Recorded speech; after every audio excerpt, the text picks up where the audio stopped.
मंडळी जय भीम नमो बुद्ध आहे. मंडळी आज आम्ही आलो आहेत कल्याण येथील बुद्ध फाउंडेशन हे अशोकनगर मध्ये येथे वालदून येथे. पण ह्या बुद्ध विहार ही जागा आहे. या जागेवरती काही महिन्यापूर्वी इकडच्या नगरपालिकेने कारवाई केली आणि इकडची भिंत झाडं वगैरे तोडली गेली. तर आता माझं एक विनंती आहे की इकडच्या सरकारला की बाबा तुम्ही जी कारवाई करता ती कारवाई थांबवा, कारवाई करू नका. इथं बौद्ध समाज हा शांततेचं प्रतीक आहे.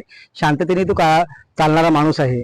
तर तुम्ही जसं बुद्धबी फाउंडेशन जे बुद्धविहार बांधलेलं आहे, बुद्धविहार आहे ते आम्हाला शांततेसाठी आम्हाला राहायचं आहे. आम्हाला बुद्ध धर्माचा प्रचार प्रसार करायचा आहे. बुद्धांनी सांगितलेल्या मार्गावर चालायचं आहे. इकडच्या समाजाला मी विनंती करेन की आपल्याला आता तरी एकत्र यायचं आहे. आपलं बुद्धबी फाउंडेशन इंटरनॅशनल लेवलला बुद्धविहार तयार करायचं आहे. तर इकडच्या जे नगरपालिकेला आहे त्याला खरंच विनंती करेन की आमच्या बुद्धबी फाउंडेशनला तुम्ही सहकार्य करा आणि चांगल्या प्रकारे बुद्धविहार बांधायला आम्हाला मदत करा. जय भीम नमो बुद्धाय.